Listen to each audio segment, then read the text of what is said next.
que es cómo yo voy a gestionar los riesgos. ¿Cuáles son esas gestiones que tiene que realizar tanto el área de prevención, el área de higiene, como el área de seguridad? Y para ello vamos a hablar un poquito de la normativa en donde aplica este punto en particular. Vamos a ver cómo va la evolución de la seguridad y las definiciones a lo largo de los siglos y los años, quiénes eran los responsables antes, cómo era el enfoque y cómo es en la actualidad. Vamos a hablar también de cuál es la importancia, cómo es la integración del IPE como una herramienta del sistema de gestión de seguridad y salud del trabajo, que no solamente es una herramienta importante para el área de higiene, sino también para el área de salud ocupacional, y es importante que el médico participe en la elaboración del mismo.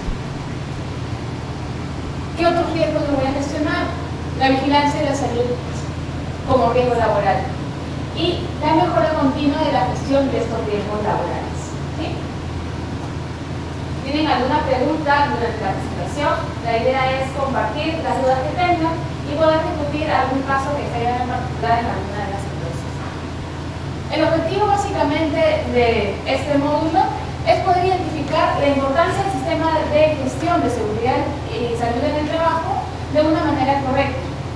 Planificar las medidas preventivas y correctivas derivadas de cada peligro detectado, teniendo en cuenta el nivel de riesgo. Al final de la presentación vamos a enviarles el día de mañana la misma. ¿Sí? Buenos días con todos. Vamos a hablar un poco de la parte normativa aplicable directamente a este tema.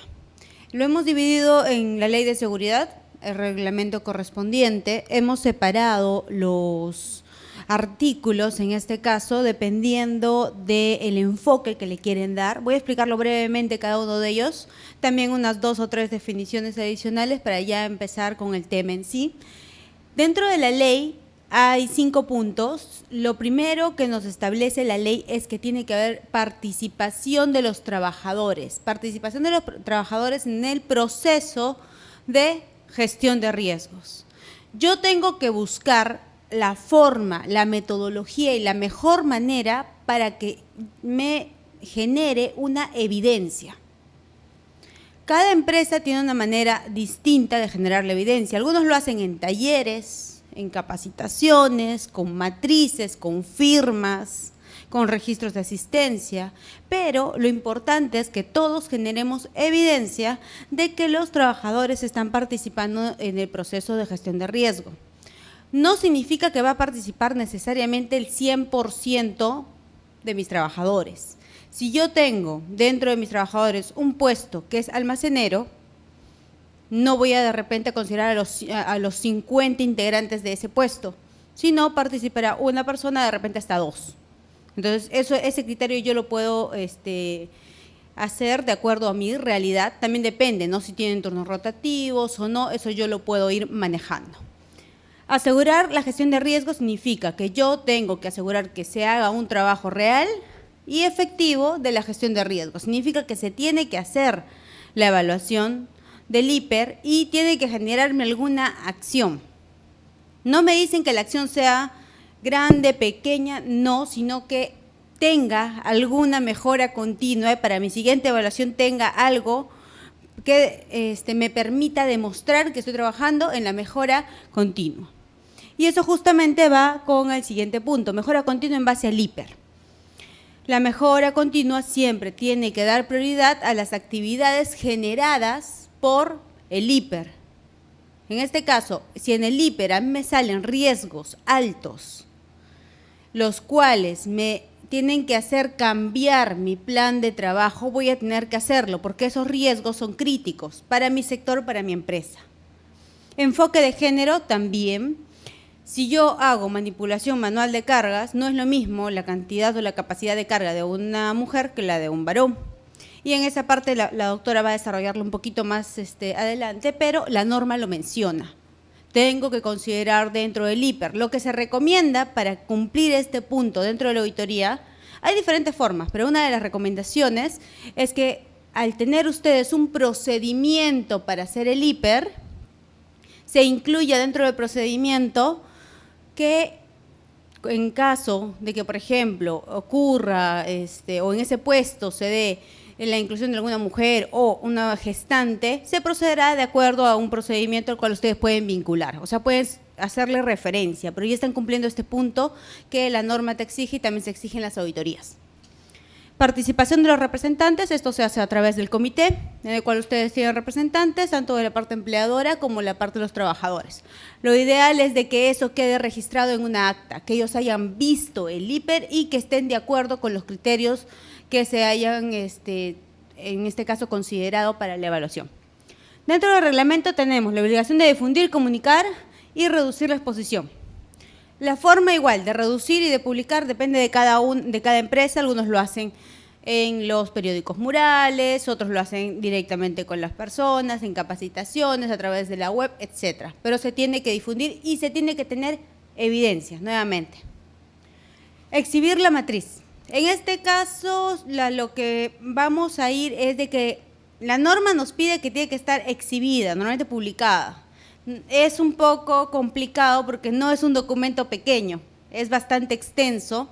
Entonces, lo que en algunas empresas he visto que funciona bastante bien es que la matriz se le entrega a cada persona por cada puesto de trabajo que desarrollen y ellos lo tienen que tener en su puesto de trabajo. Entonces, también eso me podría ayudar un poco, pero no guardado en el cajón, ¿no? Entonces, es un poco un punto que podría yo ayudarme a para cubrir yo este punto que me indica la norma. La evaluación inicial por puesto. El IPER tiene que realizarse sí o sí por puesto. Yo sé que todavía estamos en un proceso, algunos lo tienen en actividades, por operaciones, hasta por sedes. Pero el IPER tiene que enfocarse en puesto, es por eso que me piden que la evaluación inicial se realice por puesto. Si ya lo tengo por puesto, a partir de ahí yo puedo ir aplicando el método que yo haya elegido. Además, si yo tuviera algún problema legal, me van a pedir el IPER del puesto de la persona que se accidentó o la persona que tuvo algún problema. No me piden el IPER del área y a veces al mostrar el IPER del área puedo mostrar información que no se necesita mostrar en ese momento.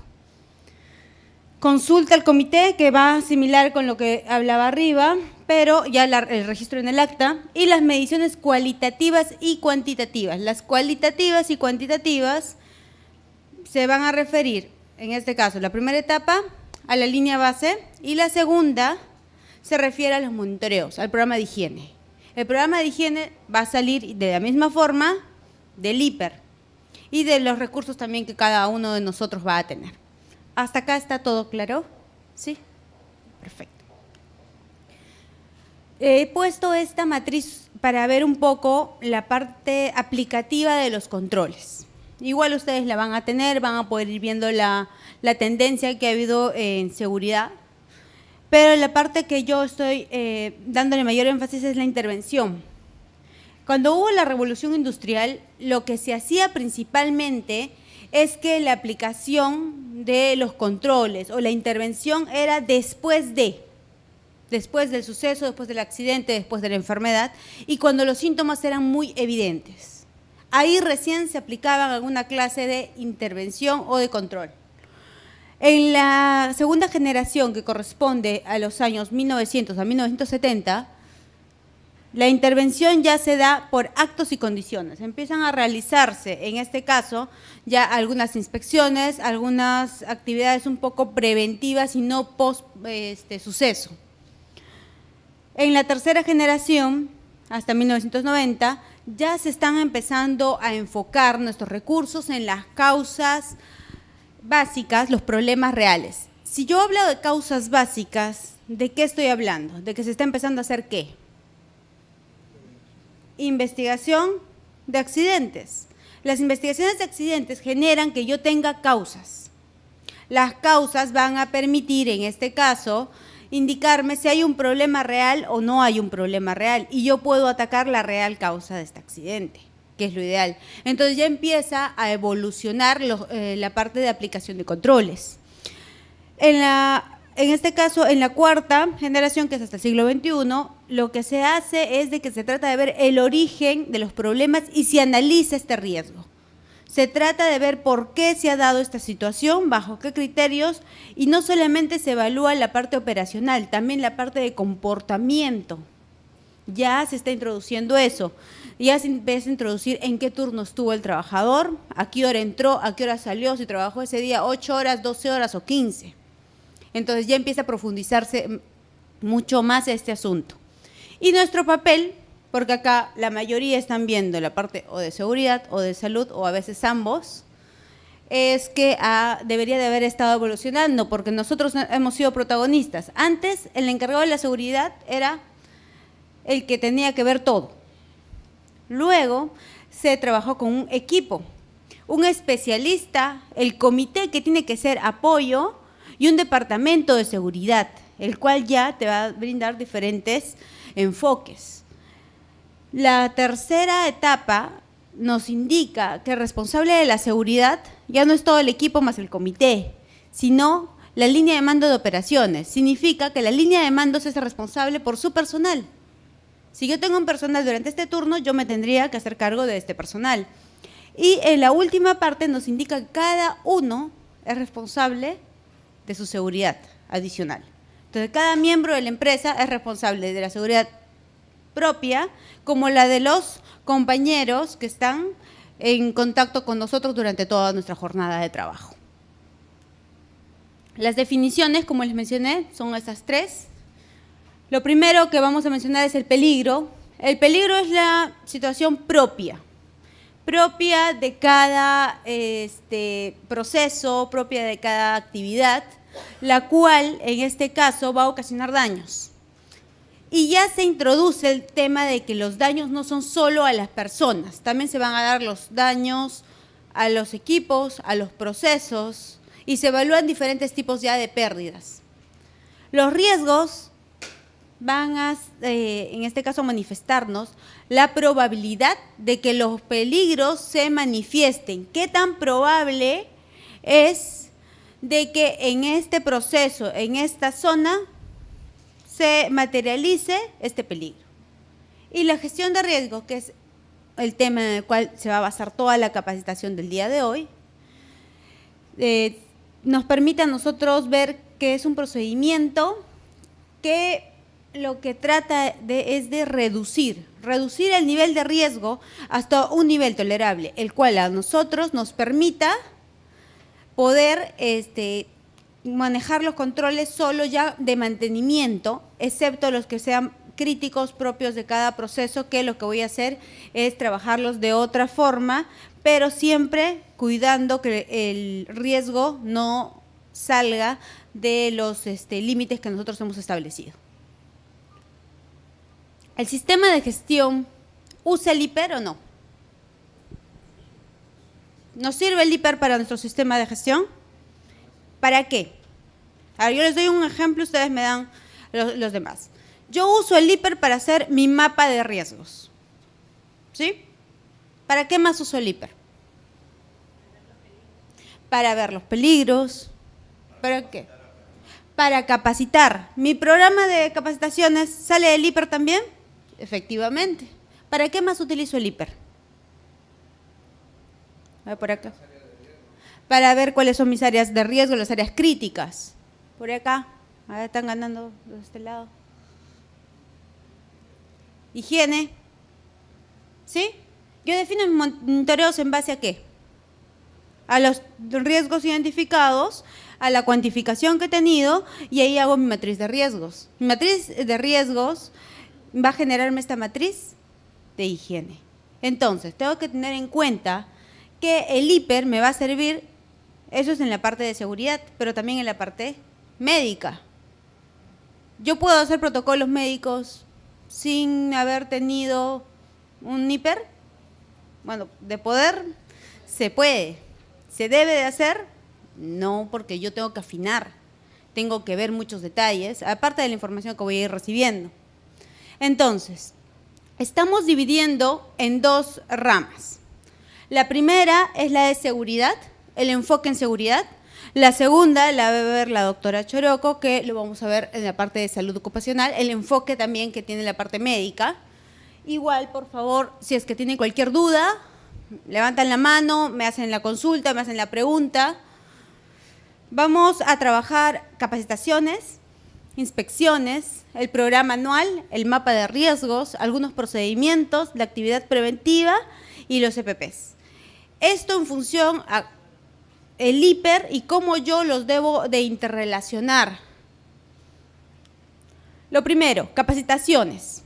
En base a la gestión de riesgos, yo defino el temario, la duración y la frecuencia. Yo tengo 3 clases de capacitaciones iniciales, por lo menos, que son las obligatorias por ley, que deben ser 4, ¿sí? ¿Tienen que ser presenciales o pueden ser virtuales? Cualquiera de las dos, ¿no es cierto? La ley no establece la forma en la cual yo debo llegar, pero sí tengo que tener evidencia. Estas 4 se sugiere que sean 2 por parte de salud y 2 por parte de seguridad. No necesariamente se van a dar de esa forma, pero lo que sí se recomienda es que traten siempre de darle la importancia a ambas áreas que tienen que trabajar de la mano. También vamos a tener la inducción. La inducción de seguridad, dependiendo del tipo de empresa y rubro, duran desde 1 hora a veces hasta 2 días. Va a depender. Lo ideal es que yo ponga, lo primero, riesgos generales. Y estos riesgos van a salir de el hiper nuevamente. Pero también tengo que poner algunos riesgos críticos. Yo tengo que avisar que en esta empresa existen ciertos riesgos un poco más críticos, a diferencia de otras empresas similares o completamente distintas. Pero los riesgos no solamente van a ir enfocados en la parte de seguridad, necesitamos que también lo enfoquen a la parte de salud. Entonces, en inducción tienen que haber ambos temas. Puede ser una lámina de seguridad, resto de salud, o viceversa, o mitad, mitad, pero tienen que introducir ambos temas y explicarles cuál es la forma en la cual se están exponiendo bajo las labores que van a realizar en general, porque la inducción es para todos por igual, todos asisten de la misma manera. Y de ahí viene la tercera clase de capacitaciones, que son las capacitaciones específicas. Las capacitaciones específicas yo las direcciono en base a los riesgos críticos. No todos van a recibir capacitaciones específicas. Van a recibir capacitaciones específicas los que hacen tareas de repente de alto riesgo o que de acuerdo a mi gestión de riesgos yo he identificado como riesgos críticos. ¿De acuerdo? Duración. Sí, dime. La duración, ¿cuál debería ser?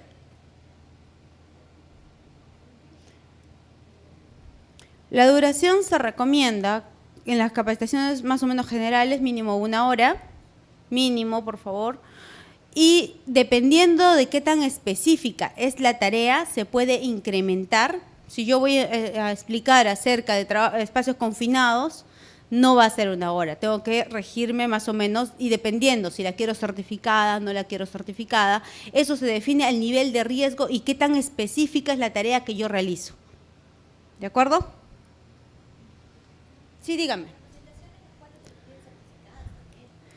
Todas, claro, lo que me refería con certificación es de que a veces te piden alguna norma específica que tú tienes que certificar, una norma técnica, cuando por ejemplo son trabajos en altura, me dicen, sí, pero necesito que el certificado sea respaldado por esta institución o por esta norma y ahí sí te piden un mínimo de horas, una evaluación, una nota mínima y aprobada.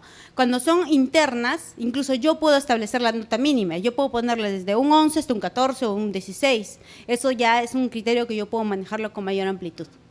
Sí. En el tema de la duración de la capacitación, la norma no especifica el tiempo. No. Solamente es recomendada. Sí. Para el tema de la evaluación, ¿es necesario la evaluación? Tampoco no especifica la norma. La norma no especifica que haya una evaluación, pero dentro de los puntos te va a indicar que tienes que demostrar que se ha adquirido conocimiento. Yo sé que un examen no demuestra que yo he adquirido conocimiento, es muy subjetivo y muchas veces el examen lo llenan toda la fila igual.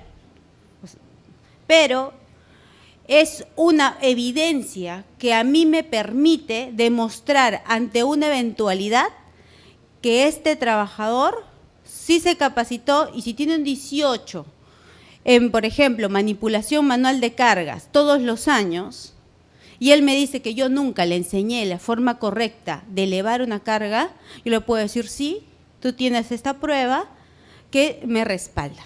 Es más como medio de soporte. No te lo van a exigir en este caso de acuerdo a ley, pero sí te lo pueden exigir de ese punto que te acabo de mencionar.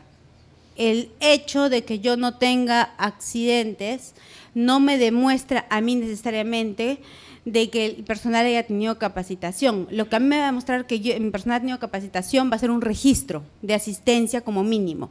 Puedo incluso aprovechar y decir, no hay problema, cojan a los trabajadores que ustedes deseen y pregúntenles sobre los temas que hemos hecho. A veces se trabaja así, pero va a depender del criterio del auditor cuando es algo que no se puede medir con un documento. Lo ideal es de que se genere evidencia que nos pueda permitir sustentar con documentos todas las actividades que yo realizo. Entonces, lo ideal es de que sí se llegue a tener alguna clase de evidencia. Puede ser una prueba de 5 preguntas y no hay mayor inconveniente, pero lo ideal, lo recomendable, lo que yo sugiero es de que siempre se tenga una evaluación. Las inspecciones también van a salir de la gestión de riesgo, el tipo, la duración y la frecuencia. Pueden haber planeadas, no planeadas, pueden haber de preuso, las que ustedes deseen. Algunas utilizan checklist, otras no utilizan checklist, son abiertas. Esto yo lo voy a definir también en base a MIPER, debido a que si yo tengo un área crítica, la cual necesita que yo le dé mayor énfasis, que yo esté atrás, entonces yo voy a darle un periodo, una frecuencia más reducida que un área que de repente no necesita mayor intervención. También, si yo tengo que aumentar criterios y digo esto, no puedo olvidarme de revisar este punto en esta área, de repente voy a aplicar un checklist. Entonces van a haber cosas que yo voy a definir en base a los riesgos identificados. El programa anual, que lo voy a mencionar tanto en la parte de seguridad y la doctora en la parte de salud, se refiere a que yo tengo que priorizar, tengo que definir mis actividades, desde la parte preventiva hasta la parte de mantenimiento. Tengo que evitar que los riesgos críticos se vuelvan más críticos y tratar de reducirlos, y los riesgos que están bajos, que no son significativos, tengo que mantenerlos como no significativos. O sea, no tengo que dejarlos tampoco de lado. Si hay un control, siempre tengo que velar porque este control siga en el estado en el cual me permite a mí mantener como no significativo este riesgo. El mapa de riesgos también no se olviden que es el comparativo de campo de lo que el IPER me dice, a ver si en la realidad es exactamente lo mismo junto con el plano de evacuación. Los procedimientos ligados a los riesgos. Tengo que priorizar los riesgos altos. Una vez que priorizo los riesgos altos, tengo que hacer un procedimiento específico para esos riesgos. Tengo que establecer e indicar que si yo tengo trabajos de altura constantemente, mi empresa tiene que tener un riesgo, un procedimiento para este tipo de labores. Si tengo trabajos en caliente, si tengo diferentes características, tengo que tener. Si es que incluso no tengo tareas de alto riesgo, pero tengo un riesgo elevado en una de mis actividades, tengo que realizar el procedimiento también para este tipo de actividades. La planificación de la actividad preventiva, que en la última parte del tema de hoy la estamos desarrollando mucho más, nos va a permitir a nosotros hacer un seguimiento del plan de acción del IPER, donde yo reviso los controles que he implementado, quiénes son los responsables, las fechas, las conclusiones, y alineo esto con todo lo que estoy implementando. Los equipos de protección personal, el tipo y la frecuencia. Nuevamente, yo voy a definir el equipo de protección personal en base a los riesgos identificados. Esto me permite realizar dos cosas. Lo primero, identificar qué tipo de EPPs es el que estoy entregando a quién Y lo segundo es la frecuencia de cambio.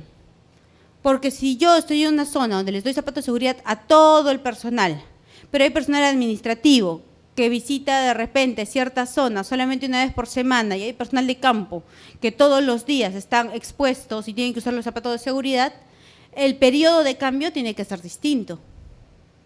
Entonces, eso yo lo tengo que analizar en base a mi matriz y también entregar el tipo de EPP a quien amerita.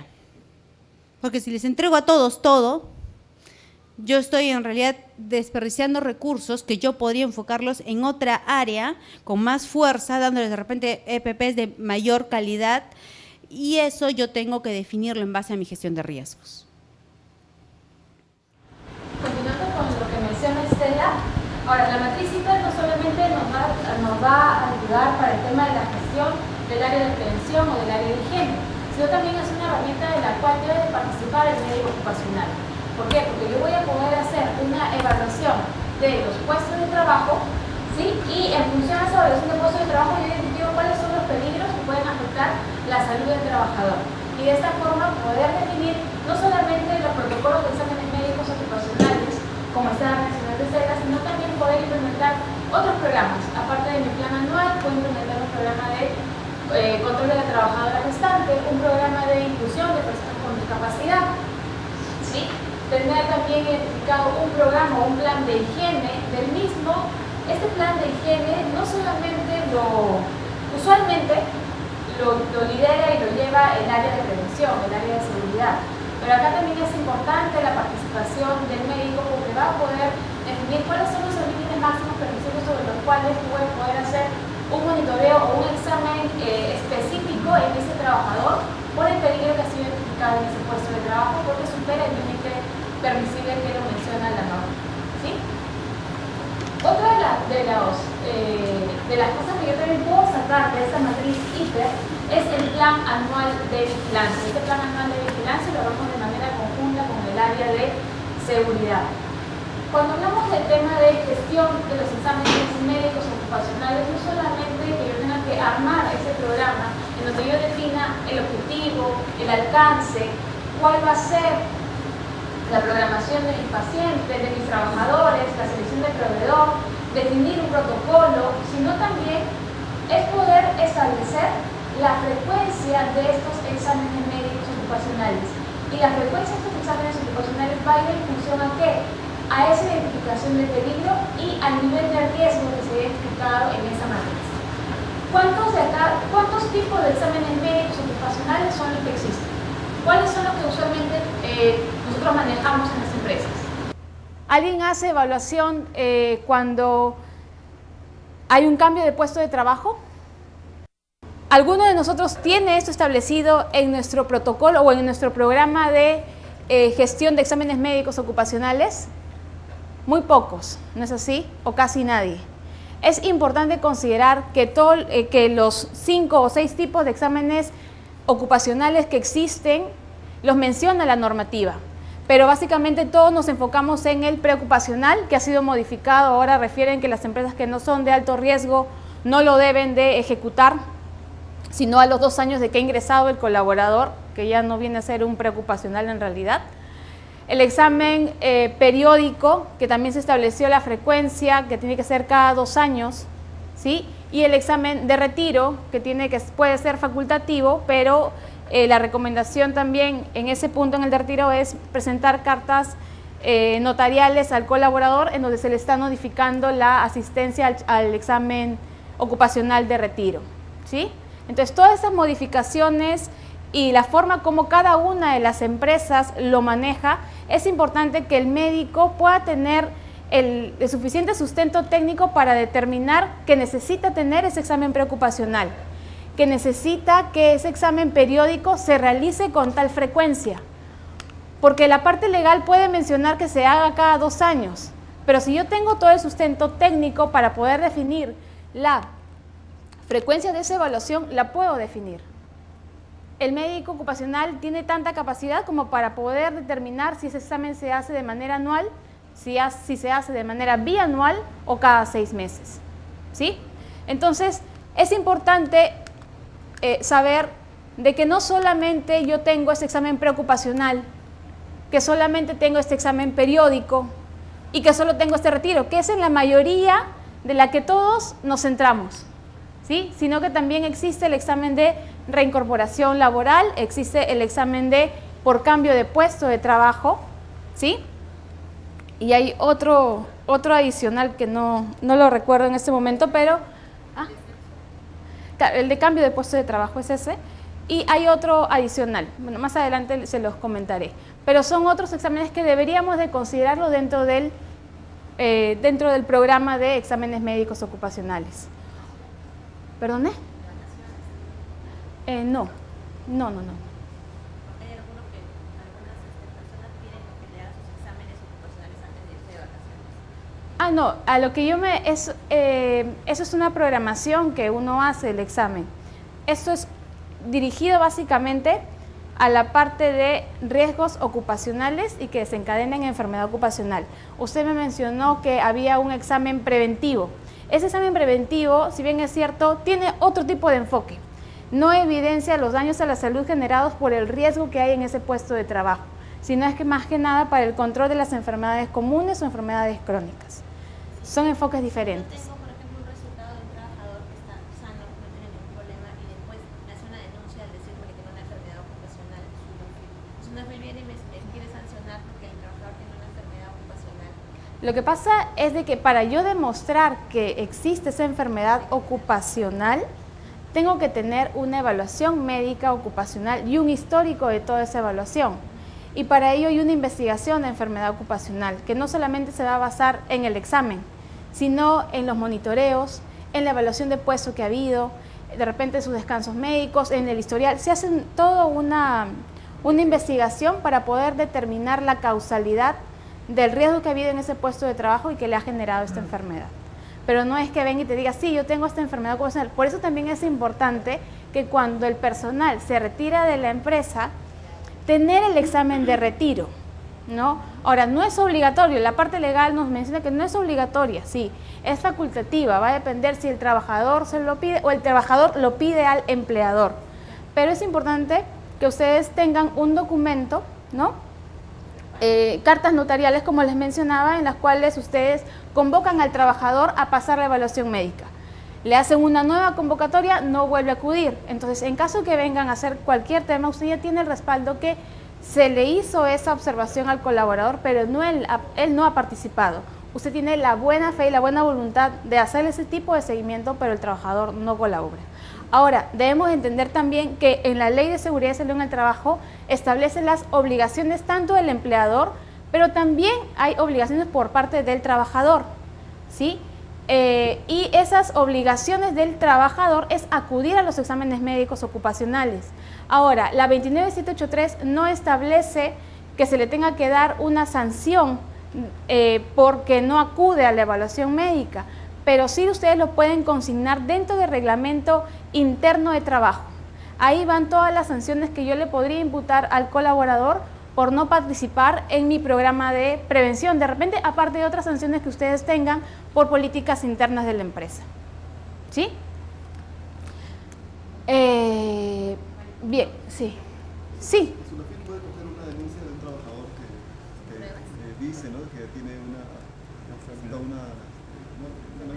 ocupacional. ¿Puede coger esa denuncia sin No, tiene que tener las pruebas suficientes como para definir ello. Para eso, ustedes cuentan con el respaldo del área médica, del área de prevención y también del área legal. ¿Puede haber casos que sí lo coja sin No, respaldo? sin sustento no hay forma de poder demostrar yo una enfermedad ocupacional. Y entonces, ¿por qué SUNAFIL va y nos inspecciona si no tiene un respaldo? Lo que pasa es que Y no SUNAFIL, quiere sancionar. claro, lo que pasa es que el tema de los inspectores de seguridad y salud en el trabajo que está sacando tanto el Ministerio como la SUNAFIL, aún no están recién formando las competencias en la parte médica, porque la mayoría, y en algunos de los casos, de repente hay acá alguna empresa en la cual SUNAFIL haya ido a inspeccionar a su centro de labores, la mayoría se dirige a la parte de seguridad, de prevención, monitoreos, registros, capacitaciones, política, reglamento. pero casi nadie está yendo a la parte médica. De la parte médica lo máximo que están pidiendo, ¿qué es? Es el informe técnico de vigilancia médica que tienen que, más adelante se los voy a mencionar, el informe técnico de vigilancia médica que se tiene que presentar ante la DISA, DIRESA o DIGESA, ¿sí? Y la otra parte que también están viendo son los certificados de aptitud. Básicamente a eso se está limitando ahorita, porque para poder yo ingresar más allá a un diagnóstico tiene que ser un personal médico, porque tenemos que tener en cuenta que toda esta información que es médica, no solamente la respalda y lo menciona la 29783, que tiene que haber un consentimiento por parte del trabajador, pero también existe la Ley General de Salud, que es la 26842. Esta ley, en un artículo, creo que es el 15, menciona de que yo no puedo, si el trabajador, si la persona, no trabajador, si la persona no genera ese consentimiento informado previo de que permite una evaluación médica, no me va a poder tocar el médico. ¿Sí? Existe, y hay una ley que a mí, como persona natural, normal, cualquiera, no necesariamente un trabajador, que yo tengo que darle, tengo ese derecho de, si no deseo pasar la evaluación, yo no paso, porque es mi derecho. ¿Sí? Entonces por ahí entra el tema de el consentimiento previo que tiene que haber por parte del trabajador, no solamente por la 29783, sino por la 26842. Sí. Señorita, ¿qué pasa si el trabajador se retira y la empresa no lo notifica para que pase su examen de evaluación de retiro y el trabajador por su propia voluntad va a un centro de salud y se pasa un chequeo y eso va a la SUNAFIL a sustentar que él adquirió una enfermedad? ¿A la empresa le cae una multa? No es que le caiga multa o no por esa circunstancia. Lo que hay que ver antes que SUNAFIL haga una multa sobre lo que refiere el trabajador, pues es lo que el trabajador dice, refiere, yo como empresa tengo que hacer una investigación de causalidad de enfermedad ocupacional, pero para eso tengo que tener todo el histórico. Claro, como hay empresas que obvian el último, ¿no? El retiro. Claro, es que el de retiro, la norma, la parte legal, la ley menciona que esto es facultativo, que puede ser a solicitud del empleador o a solicitud del trabajador. O sea, yo defino. Claro. ¿Sí? Por ambas partes. Exacto. Yo lo defino. Entonces. Pero en este caso, el trabajador, como tú dices, no puede actuar a favor de él, va particularmente, y eso sí. Claro, o sea, lo que pasa es de que cuando yo establezco un examen de retiro, también establezco un protocolo previo. Un número de exámenes que tengo que pasar en función al riesgo al cual yo he estado expuesto.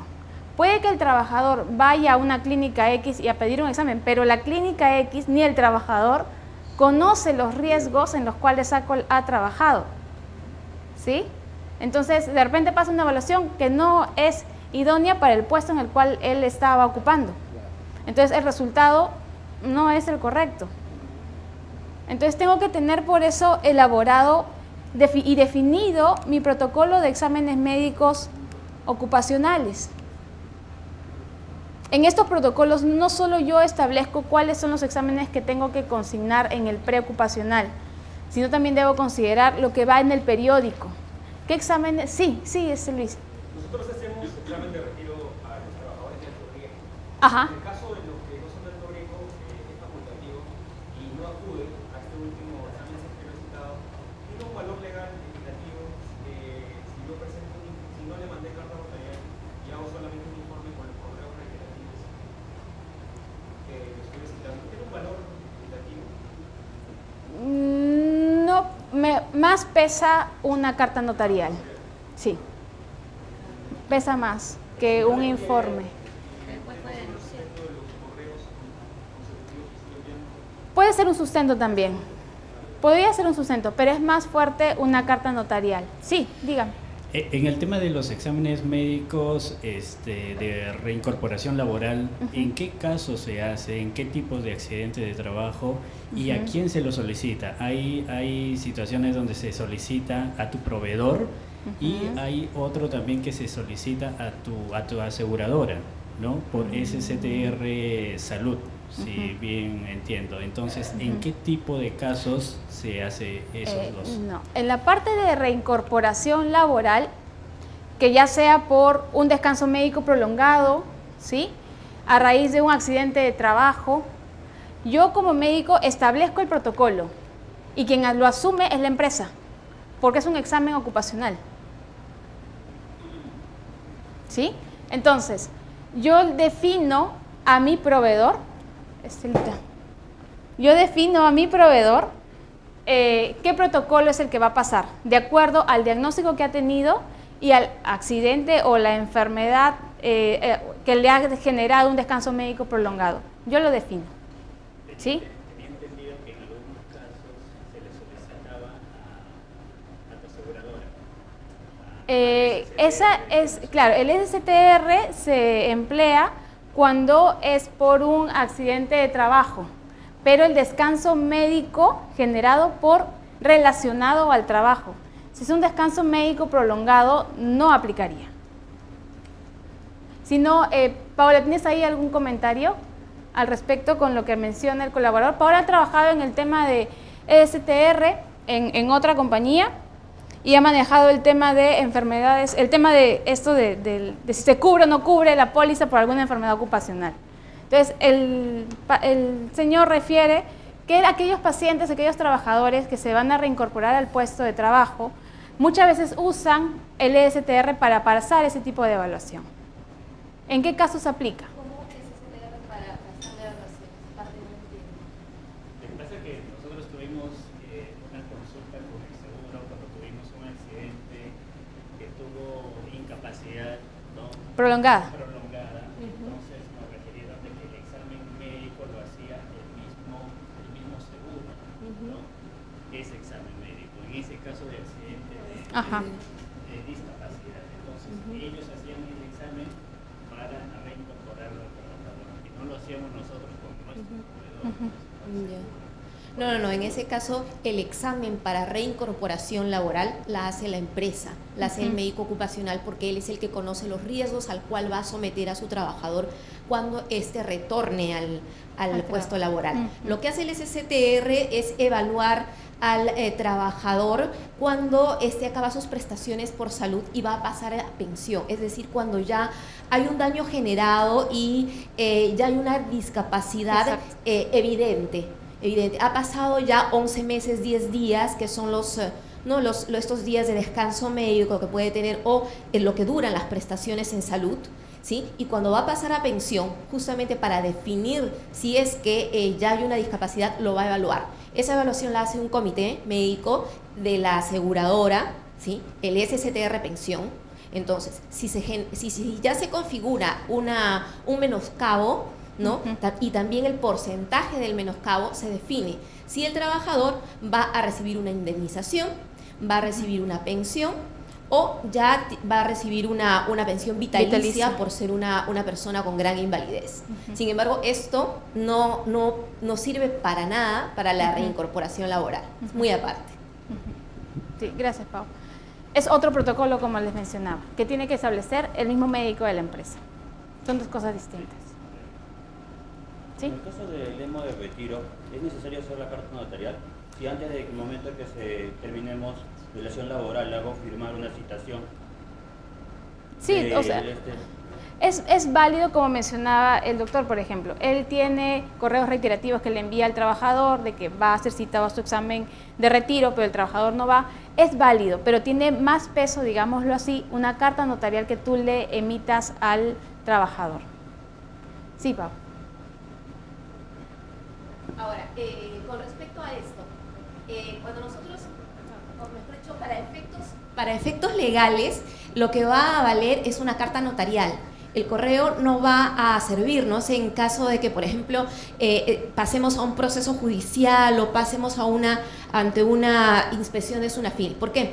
Porque el trabajador muy bien puede alegar de que se le envió correos y él nunca los recibió o nunca los leyó. Sin embargo, la carta notarial sí la va a tener que recibir, porque la carta notarial es firmada, ¿no? Es firmada por un notario, es decir, una autoridad, Y cuando se le lleva al trabajador, se le lleva a sus propias manos y él firma un cargo de haberlo recibido. Entonces él no puede allí en ese momento negar que no recibió la información. El correo sí. El correo puede decir que ese no es su correo, que se le inactivó el correo, que perdió el celular, no sé, o que simplemente nunca lo leyó. ¿Ya? Entonces sí es necesario siempre una carta notarial. Y son 3 veces las cartas notariales que se tienen que enviar. Sí, Luis.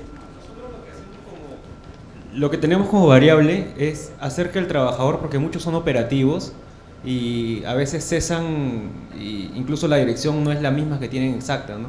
Es firmar un formato donde ellos avalan con firma y huella digital el compromiso de asistir, ¿no?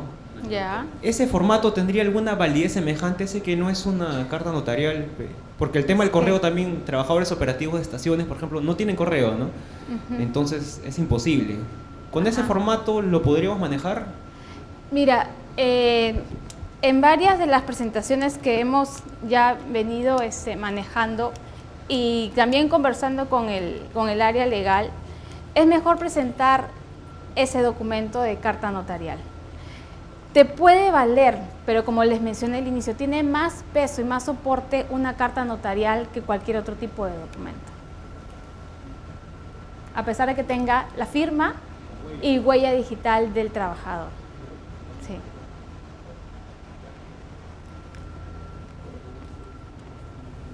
Bien, entonces, sí.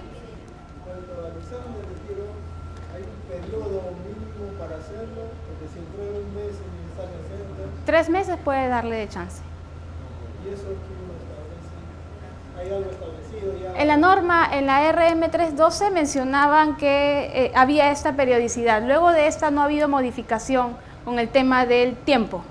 Lo que sí ha habido modificación y han refrendado mucho más es en que es facultativo, y lo ha refrendado esta última modificación que hubo con el tema de la periodicidad de que sea bianual para la empresa que no es de alto riesgo. Pero si es de alto riesgo... Si es de alto riesgo, no, ahí sí tienes que de preferencia, tienes que hacerlo en el momento. Sí, a pesar. Es mejor, es mejor. Bien, otro punto que también es importante considerar en el tema del programa es la aptitud. Yo como médico ocupacional de la empresa establezco los criterios de aptitud que debo de tener en ese puesto de trabajo, ¿sí? Y tengo que tener el sustento técnico para poder determinar por qué y por cuál motivo no ingresa ese trabajador a ese puesto de trabajo, porque la idea no es continuar perjudicando su condición de salud o enfermedad, sino generar el bienestar del trabajador en ese puesto que se le va a asignar. La entrega de resultados. También aquí es importante tener un registro de entrega de resultados de exámenes médicos ocupacionales. Ese es un documento y un registro que no sale en la RM 050, pero sí siempre que consigne de repente los datos generales del trabajador, del puesto, la fecha que ha sido la evaluación y finalmente la firma, es un documento que es válido. Ahora, otra forma como lo manejan algunas de las empresas es tener un registro por cada persona, por cada trabajador, en el cual indican que se le está entregando los resultados de exámenes médicos con determinados tipos de hallazgo y que está ingresando a un programa en particular del cual es responsabilidad del trabajador acudir a este mismo programa. ¿Sí? Ya hablamos de esto, del tipo de exámenes médicos ocupacionales que hay.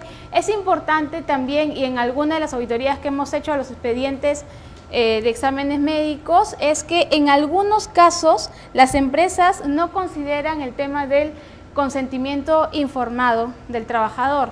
Considerémoslo como tal, ¿sí? Al momento que nosotros establecemos el contrato con este proveedor de exámenes médicos ocupacionales, aparte de que te envían solamente la carta de acreditación de la DIGESA, que es lo usual que hacen, también es importante considerar que ver la calidad de tener otro tipo de licencias, otro tipo de registros, certificados de calibración, que su personal sea competente, que el médico responsable del centro cumpla con el perfil de médico ocupacional, porque él es el que va a arrojar los diagnósticos en esa evaluación médica ocupacional. Ahora, el certificado de aptitud que te emite el centro evaluador yo como médico de la empresa lo puedo refrendar, ¿sí? Porque yo conozco los riesgos que hay en ese puesto de trabajo y puedo hacer esa modificación como médico de la empresa. Y porque también cumplo con las competencias de médico ocupacional. Una consulta. Sí, doctor. Sí lo he mencionado, pero en cuanto a la acreditación por limpieza, sé que es una práctica que se realiza, pero no es obligatorio, doctor, la ley que se... Sí, es que no existe una tupa para el tema de acreditación de DIGESA. Entonces, esa es una parte que también es un problema que salió en la resolución ministerial 312, ¿no? Y en esa todavía no ha habido mayor modificación. Pero nosotros como médico ocupacional lo que podemos hacer es la auditoría a estos proveedores de exámenes médicos ocupacionales, ¿sí? Para poder determinar el perfil del médico que me va a firmar esos exámenes ocupacionales, poder determinar los certificados de calibración, que ese personal que hace las audiometrías, las espirometrías sea competente y cumpla con el perfil y sepa hacerlo. Sí, es una buena práctica. Nosotros tenemos CEPRIT, ¿no? En esa salud tenemos CEPRIT, pero no están autorizados por DIGESA. Entonces yo le hice la consulta a la jefa de CEPRIT si ellos podrían hacer las evaluaciones médicas porque hacen evaluaciones médicas externas. Si nosotros somos de salud, somos internos también. Nos dijeron que sí podían hacer CEPRIT las evaluaciones médicas, pero no tenían una autorización de DIGESA. Claro, la idea ahí en el CEPRIT es que la persona o el médico que se encargue de firmar el documento final sea un médico ocupacional que cumpla con el perfil. De ser así y que el protocolo de exámenes médicos sea establecido por el médico, en este caso es salud, esto lo tiene, ¿no? Entonces podrías hacer eso, ¿no? Otro punto importante también es que los equipos que tú tengas también cumplan con los lineamientos que te menciona la norma del Ministerio de Salud. Claro, porque CEPRIT hace exámenes externos, entonces claro. está autorizado. Buenos días, una consulta. ¿Desde qué cantidad de trabajadores la normativa especifica que se necesita un médico ocupacional? La norma hubo una modificación en la cual menciona que la valla la pone ahora en 500. Antes eran 200, luego hubo la variación y mencionó que menos de 500 trabajadores, el médico ocupacional que tiene que tener la empresa, tenía que estar, el empleador, ¿sí? Define la frecuencia y la cantidad de horas que debe de tener el médico ocupacional en esa empresa. Pero tiene que tener dos documentos, tanto el plan de vigilancia como el programa anual de salud ocupacional. Y aquella empresa que tenga más de 500 trabajadores sí está establecido como lo menciona la anterior normativa, 6 horas diarias, 5 días a la semana. Pero en realidad quien define el horario de la gestión de acuerdo a esa normativa es el empleador.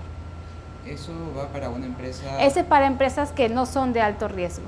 En aquellas empresas que son de alto riesgo sí aplica la normativa sectorial de ese rubro. Bueno, en este caso, que sea una empresa que ya tiene 7 años establecidas y que tenga más de 500 trabajadores, si le cae una FIL, ¿cuál sería el...? ¿Pero es una empresa que es de alto riesgo? Sí. ¿A qué se dedican ustedes? Está en el anexo 5, el rubro, el SIU. De transporte. Está dentro de, entonces sí tendrías que tenerlo. Okay. Si no hay necesidad. Pero eso sí, a veces cuando uno toma al pie de la letra lo que dice la norma de establecerlo 4 horas diarias, a veces ese tiempo no es suficiente para que el médico haga la gestión de todos los documentos que tiene que hacer. Entonces es un tema de poner en una balanza cuántas horas yo le determino que el médico debe tener establecido haciendo determinadas tareas o actividades que yo como cliente le solicite a este proveedor. ¿Sí? La mejor forma de repente de ahí de trabajarlo es establecer un cronograma de actividades que ellos tengan que hacer, un reporte, un informe mensual que le entregue al cliente, en este caso a ustedes, y de esa manera ustedes tengan la certeza, digamos, que está cumpliendo con lo estipulado en el contrato. Ahora, ¿qué cosa también es importante con respecto a la gestión que tengo que hacer yo como médico en los exámenes médicos ocupacionales? Dos cosas. Informarle a los trabajadores. Primero, se le había mencionado de que en el programa de capacitaciones, que la norma nos indica que son 4 obligatorias, ¿sí? Deberíamos también ahí incluir en los cursos de inducción, de repente, una pequeña presentación de qué cosa hace el servicio de salud ocupacional. Porque esa es la oportunidad para yo poder indicarle al trabajador de manera grupal, como lo establece también la norma, las razones por las cuales yo le voy a ejecutar el examen médico ocupacional. ¿Sí? Ahí le tengo que establecer cuál va a ser la frecuencia, por qué lo estoy haciendo, cuáles son los peligros que se han identificado en los puestos de trabajo. Hablo de repente también un poco de por qué tienen que usar los EPPs, cuál va a ser el beneficio para la salud de los trabajadores. ¿Sí? Y esto lo menciona la norma. Que yo les mencione que puede ser en la inducción es una idea que les doy. No, eso sí, no está en ningún lado de la norma, pero sí es una sugerencia que se aproveche que en el momento que ingrese el trabajador y están todos reunidos, poder abordar ese tema. Y el otro punto es que de manera personal, que ya lo mencioné anteriormente, entregar los resultados de exámenes médicos ocupacionales a los trabajadores. Pero tenemos que entender que los resultados de los exámenes médicos deben ser informados solamente por el médico ocupacional de la empresa, no por el área de recursos humanos, no por el área de seguridad, ¿sí? Porque esa información médica contiene diagnósticos y la única persona que puede tener esa capacidad de poder manejar ese tipo de información es el médico, además que el trabajador firma un consentimiento en el cual da la opción al médico de poder manejar la información médica que se consigna en la historia clínica.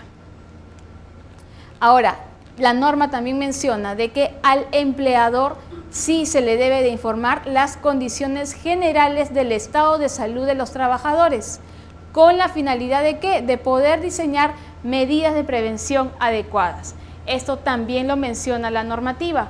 Por eso es que muchas veces en las auditorías que nosotros hacemos, cuando tocamos el punto del Comité de Seguridad y Salud en el Trabajo, también preguntamos si en alguna acta de reunión se ha establecido la presentación del informe del examen médico ocupacional, porque es la única oportunidad que yo tengo como médico de poder respaldar mi programa, de poder sustentar que yo necesito un presupuesto X para ejecutar mis actividades. ¿Sí? Es la oportunidad que nosotros tenemos de poder demostrar que estamos haciendo prevención y vigilancia a los trabajadores, que es la finalidad por la cual nos han contratado en la empresa. ¿Sí? Entonces es importante considerar que esta información se debe de brindar al comité. Y también lo menciona la ley y el reglamento.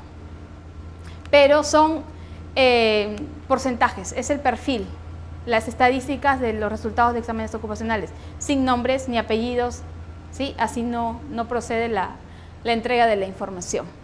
Señorita, una consulta. Si recursos humanos te dan informe de tu estado de salud directamente, ¿estarían incluyendo en falta? Sí, es falta, es sancionable y si te pueden multar. Porque recursos humanos lo que puede entregar es el certificado de aptitud, donde sale que es apto, no apto o apto con restricción. Más allá de eso, no. Y en el documento también debe de estar esto. Algunas veces, si algunas empresas entregan el certificado de aptitud y colocan recomendaciones, el uso de anteojos, ya, o sea, ahí estás ya diciendo que tiene un problema visual. O se recomienda una dieta, acudir al endocrinólogo, ya estás en cierta forma mencionando que hay una patología, que hay una enfermedad y estás yendo en contra, claro, de la confidencialidad de la información médica de ese trabajador. Porque en este caso hubo un problema que uno de los trabajadores pasó el examen prefuncional y en el momento de pedir informe al doctor, el doctor mismo le dijo que la empresa se va a dedicar a darle informe. O sea que ambos están incurriendo en falta. A ver. Me repite la... Le explico. Hay trabajadores que han pasado el examen médico, ¿no? Sí. Ya ellos pidieron en su momento que le dieran el informe o pasado transcurrir los días. Y le informaron en la clínica que mediante la empresa le iban a hacer llegar el reporte de sueldo. Ajá. Sí. Eso o sea, es claro, el médico le informa al trabajador el resultado de su examen médico ocupacional, eso está bien, es un médico. Pero mediante la empresa, no directamente. Claro, sí, porque tú estás contratando a ese proveedor de exámenes médicos ocupacionales. Claro. ¿Qué pasa? Cuando tú haces la gestión de con qué proveedor yo voy a trabajar mi examen médico ocupacional, yo puedo acordar en ese momento de manera contractual que me tienen que entregar una base de datos, que es mi sábana de resultados, que muchas veces no la entregan. Que la empresa también va a entregar a mis trabajadores los resultados de exámenes médicos ocupacionales. ¿no? Porque no tengo un médico en la empresa. Claro. Es una opción. ¿Sí?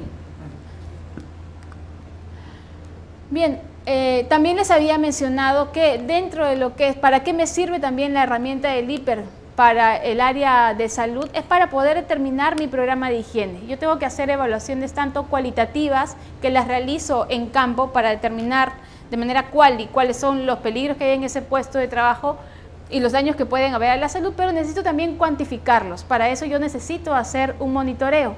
Y yo el monitoreo lo establezco en función de ¿qué? En función de un plan o un programa de higiene, en el cual yo determino cuáles son esos agentes físicos, químicos, biológicos, psicosociales, ergonómicos, biológicos que existan en ese puesto de trabajo. Entonces establezco como esta matriz, este programa de higiene, en el cual, por ejemplo, en este caso el agente es el ruido. Defino en qué áreas hay, qué actividades son las que realizan los colaboradores.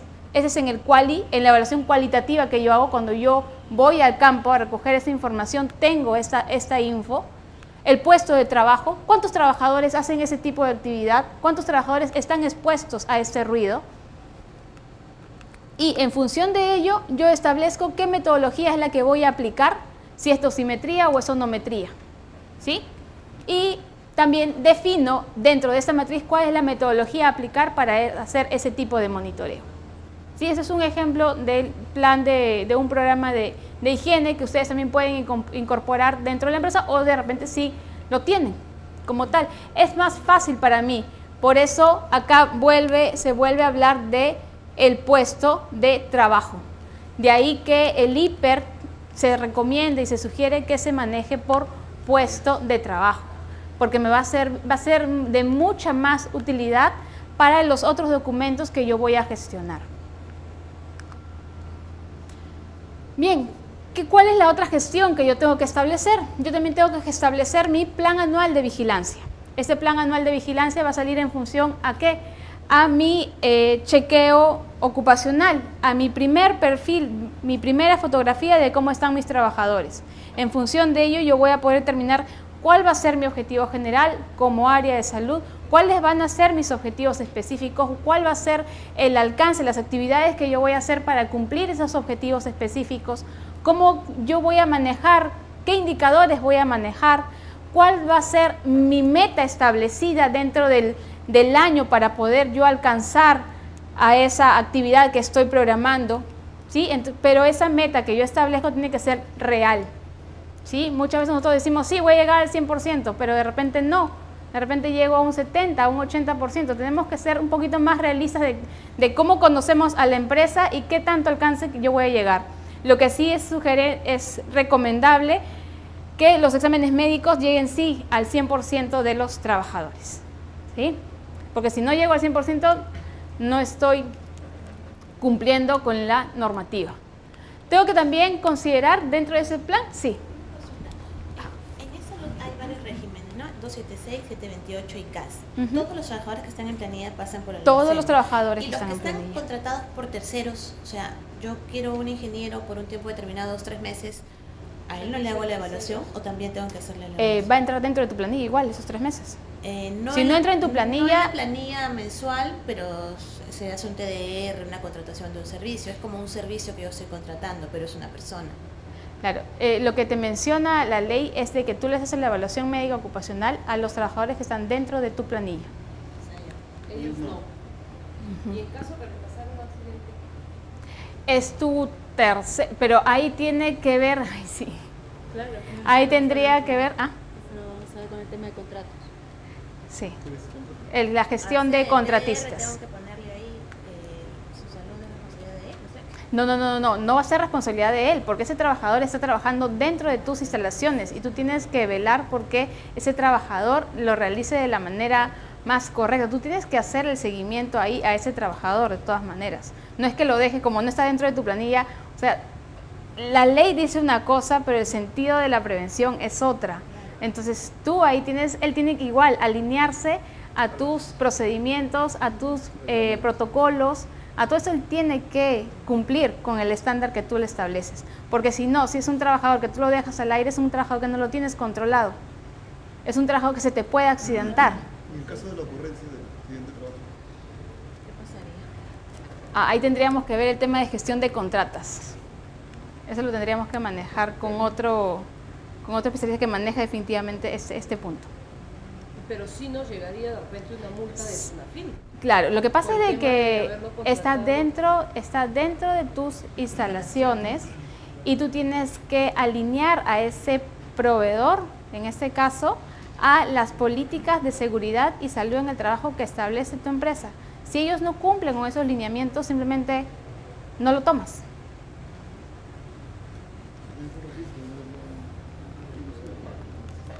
Bien. Dentro del plan de vigilancia, también yo puedo establecer programas específicos, ¿sí? Mis programas de ergonomía, de protección respiratoria, de conservación auditiva. Mi plan de capacitaciones es otra de las gestiones que también yo tengo que realizar. Y enfocarme, como mencionaba también hace un momento Estela, a los puestos críticos y también a los problemas agudos de salud que yo tenga, ¿sí? Yo puedo definir, establecer capacitaciones que tengan que ver con enfocadas a lo que es salud y compartir esa misma presentación con el área de seguridad, que se va de repente a encargar del tema de mantenimiento de los equipos de protección personal, ¿sí? Que se va a encargar de determinar por qué tienes que usar ese tipo de orejeras, porque hay ruido, y el área de seguridad abordará otro tema. Pero podemos trabajarlo en equipo y consignarlo dentro de un mismo plan anual de capacitaciones que también tiene que ser aprobado por el comité. Y otra de las cosas que también tengo que hacer yo como médico de empresa es investigar las enfermedades ocupacionales, tener un procedimiento de investigación de enfermedades ocupacionales para poder tener todo el legajo, toda la base de datos para poder yo determinar la causalidad de que si es o no es este tipo de enfermedad. Ahora, otra de las cosas que también estos puntos están dentro de del reglamento de la Ley de Seguridad 29783. Nos habla que nosotros como personal de salud podemos participar en la adquisición de nueva maquinaria y en el uso de sustancias químicas de determinadas áreas. Normalmente para la adquisición de algún producto o alguna nueva máquina que voy a implementar en un proceso nuevo dentro de la empresa, no participa ni el área médica ni el área de seguridad, porque participa administración o logística, porque muchas veces lo armo más que nada en tema de costos, pero tengo que considerar la parte de seguridad y la parte de salud. Es importante que nos participen y nos convoquen a este tipo de adquisiciones. También tenemos que participar en el tema de la prevención de accidentes de trabajo. Cuando hacen la investigación de accidentes de trabajo, normalmente participa el área de seguridad o la comisión que determine el Comité de Seguridad y Salud en el Trabajo, y el área médica simplemente es para la atención del accidente. Pero es importante también la participación del médico en esa investigación.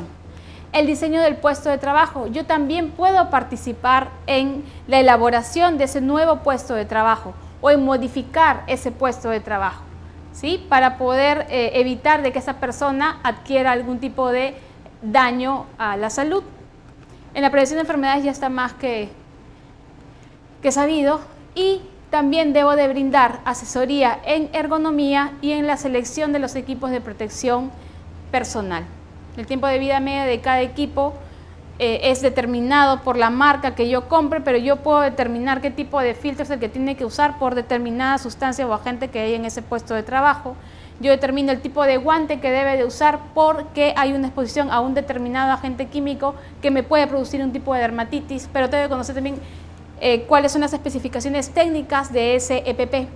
No es usar cualquier EPP por usar, sino que tiene que siempre estar en relación al peligro que haya en ese puesto de trabajo y al riesgo de lesión o enfermedad ocupacional.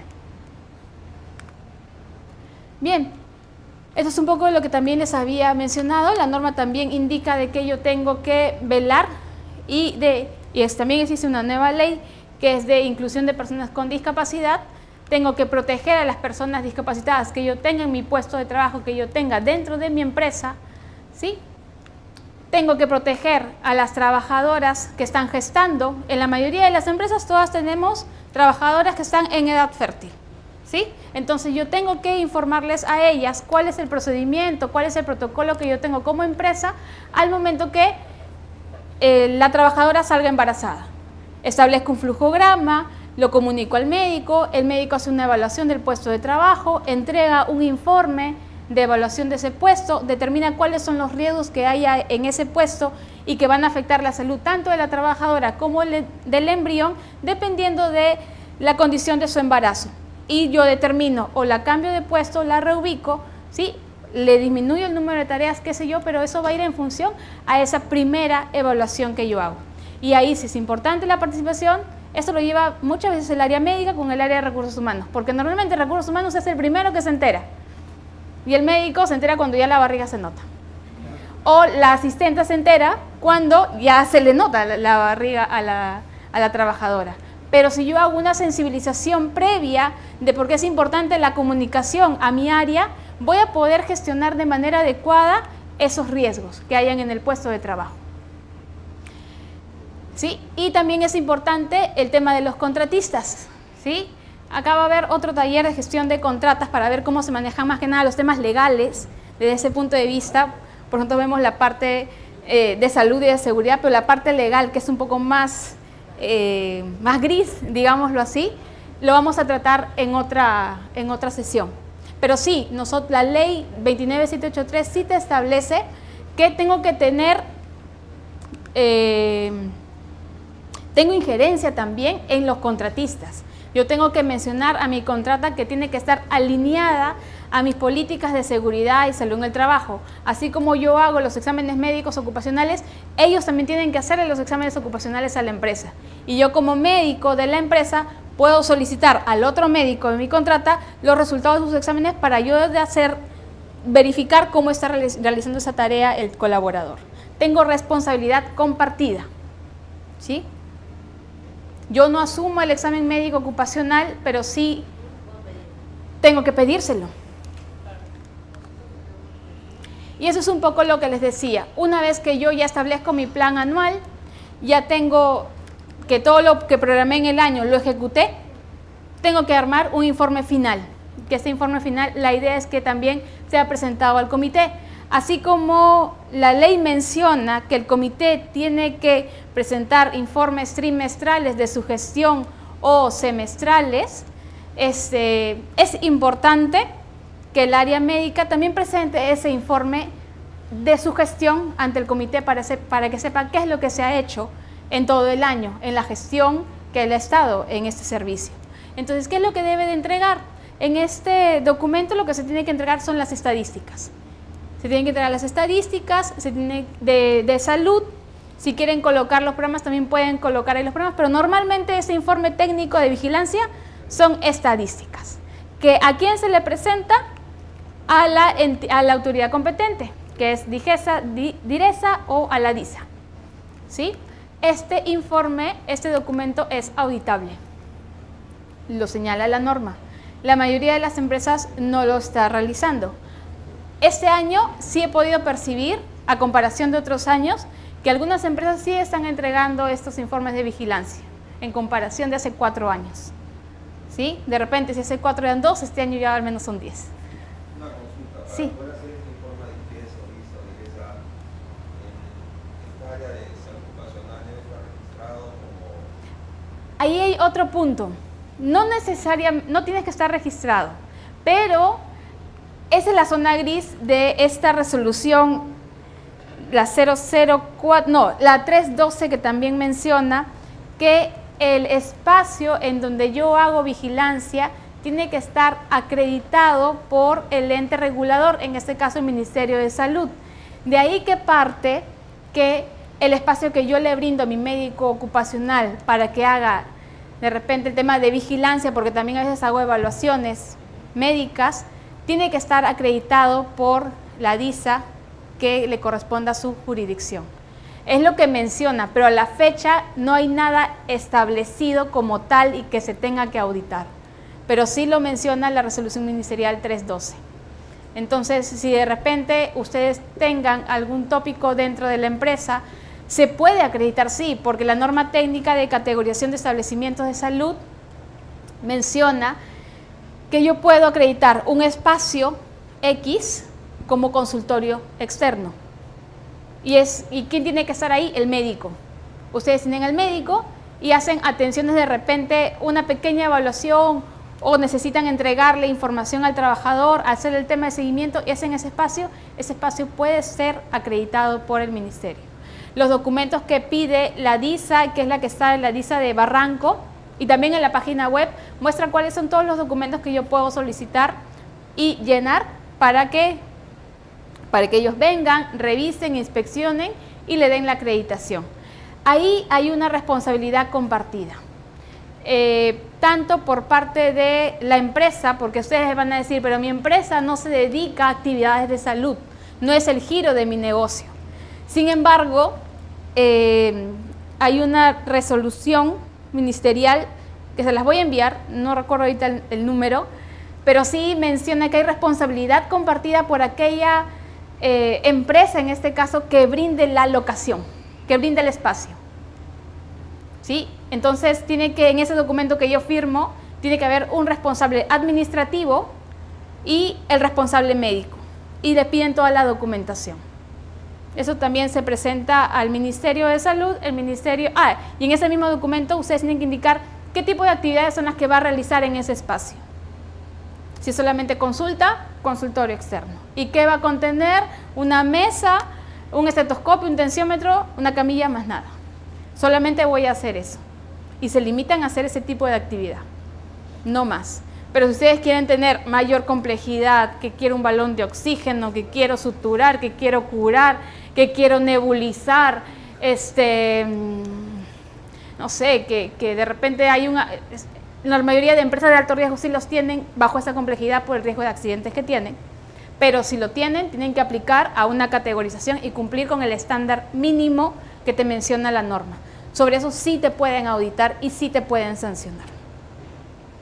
¿Sí? Entonces ahí hay responsabilidad compartida, tanto del médico que brinda la atención como de la empresa que brinda el espacio. Entonces cuando yo hago este tipo de actividades, sugiero que determinen bien qué es lo que van a hacer y si lo tercerizan con algún proveedor X, que ese proveedor también cumpla con el estándar, con lo mínimo que te pide la norma, para yo también tener respaldo que tengo todo, que no me va a faltar nada y que si hay algún evento catastrófico lo voy a poder de repente dar el primer auxilio, nada más, hasta que venga la ambulancia a evacuarlo a un centro de mayor complejidad. No pretendo que sus empresas tengan una unidad de cuidados intensivos, una unidad de trauma shock, ¿no? No, simplemente el primer auxilio, porque sí ha pasado, en lo personal me ha pasado, hay infarto, te llegan infartados, y te llegan y te puede pasar, aunque no crean que pasa, pero sí, a mí me ha pasado. Entonces, no es algo que diga que no va a pasar, porque sí puede ocurrir. ¿Sí? Son eventos que se presentan, no es algo planificado, pero se puede dar. Entonces, dependiendo de lo que ustedes quieran hacer en este espacio, lo podrían hacer previa acreditación con el Ministerio de Salud. O sea, ¿debería yo, paso uno, acreditar mi tópico para poder Sí. comenzar a emitir esos informes a la autoridad? No, el informe no necesitas. Es que lo que pasa es que la norma no te menciona que tú tienes que estar acreditado para presentar este informe. No lo menciona como tal.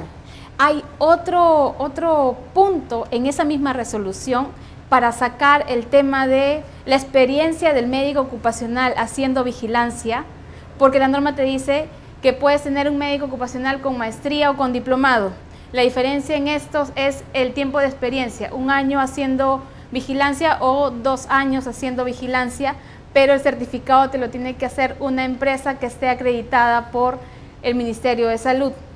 Esto aplica a un médico que ha trabajado para un centro médico que hace evaluaciones médicas ocupacionales, que tiene una acreditación por el Ministerio de Salud.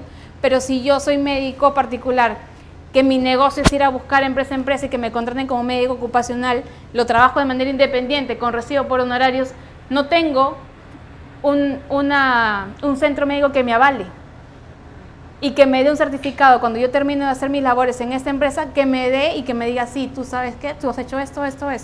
Hay un documento que te entrega, pero ese documento no es válido según esa norma, porque ese espacio no tiene una acreditación. Pero es algo que todavía es una zona gris, todavía no hay nada determinado con ese punto. Refieren que va a salir una modificación, pero a la fecha no hay nada. Pero sí tiene que haber esa modificación, sí o sí. Bien, esto es un poquito de lo que le toca ahora a Estela. Bien, ya estamos viendo la mejora continua de los riesgos, de esta gestión de los riesgos. La primera etapa va a significar evaluarlos. Identifico el peligro, analizo y priorizo. Es importante priorizar. No puedo yo cubrir todos los riesgos críticos que tenga porque tengo recursos limitados. Y además tengo que priorizar también desde la parte del punto de vista de qué tan factible es que se dé el accidente, qué tan factible es que se desarrolle la enfermedad. Entonces tengo que priorizar, y una vez que he priorizado, lo que hago es controlar los riesgos, reducirlos, planear la solución y resolverlos. Para planear la solución se recomienda que sea un equipo multidisciplinario en el cual se participe tanto el área médica, ingeniería, el área de operaciones, para que todos puedan buscar una solución que sea realista y que se pueda aplicar en la zona. Porque como seguridad podemos ver una solución, como salud algo adicional, pero si no es aplicable a la realidad del lugar donde se están presentando esos riesgos, no va a ser en este caso efectivo. Dentro de la mejora continua, nosotros tenemos un mapa en el cual vemos, una vez que hemos valorado el peligro, o en este caso el riesgo, vemos si es tolerable o no es tolerable. Si no es tolerable, tengo que aplicar el control de riesgos y ahí se activa la gestión del mismo. Mientras que si el riesgo es tolerable, lo que tengo que hacer es realizar la evaluación de riesgo de forma continua. Significa que una vez que ya ha cumplido el ciclo, ha habido cambios en el proceso o ha habido alguna modificación en el puesto, ahí recién realizo, en este caso, la evaluación del riesgo, pero siempre lo tengo presente y latente dentro de mi gestión. Mínimo debería de revisarlo por lo menos una vez al año, es lo recomendable, lo que se debería trabajar en la gestión de los riesgos. Dentro de la evaluación, yo voy a tener una serie de metodologías. Lo que se recomienda es de que se use alguna de las metodologías propuestas dentro de la RM050. En el anexo 3 hay metodologías. Si bien es cierto, la norma me dice que solo es obligatorio el anexo 1, pero me fiscalizan con el anexo 2 y con el anexo 3 también. Entonces lo ideal es de que todo mi sistema de gestión esté alineado, porque igual me piden esos formatos, igual me dicen, pero este punto no está. Entonces lo recomendable es de que ahí tengo 3 metodologías, cojo una de esas y la aplico a mi empresa. Ya cada una tiene diferentes variables que se van a acomodar a las diferentes necesidades que puedan tener ustedes y también a los datos que puedan ir manejando. Tengo un valor producto de esta evaluación. Si es que el riesgo va a ser significativo, lo que tengo que hacer es aplicar controles y estos atacan directamente ya sea el origen, la organización, la parte de protección colectiva, individual, también la capacitación, o si no es significativo, lo que tengo que hacer de todas formas es aplicar medidas, ya sean de mantenimiento, de soporte, pero esto significa que los riesgos bajos también tengo que gestionarlos. Por lo menos en tema de mantenimiento, o sea, no tengo que hacer que estos riesgos que ahorita, hoy por hoy son bajos, en algún momento se conviertan en un riesgo alto. Y para eso tengo por lo menos que siempre tener presente cómo se está trabajando, si esos controles siguen efectivos o no. Si puse en una zona, en este caso, un interruptor o una alarma para que el riesgo sea completamente bajo, porque esa zona no debería tener accesos, y nunca lo revisé, nunca se hizo el mantenimiento, la alarma en algún momento deja de funcionar. Y el control ya no es efectivo, el riesgo incrementa y puede darse un accidente. El tratamiento de los riesgos se hace de 3 maneras. La primera va a ser mitigar, transferir y aceptar. Mitigar significa que yo voy a implementar los controles de acuerdo a mi realidad, a mi presupuesto, a mis sedes, a la importancia y qué tan críticos son. Esa es la gestión que yo voy a hacer como empresa dentro de seguridad. En transferir lo que hago es que yo contrato a una empresa, esta empresa me hace una labor y esta empresa asume el riesgo, pero no quiere decir que yo no sea corresponsable.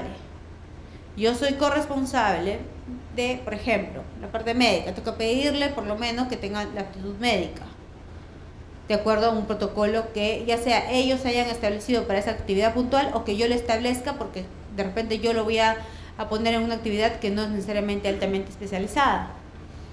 De la misma forma, yo voy a contratar un servicio, ya sea para vigilancia o lo que ustedes quieran, pero voy a pedirle documentos.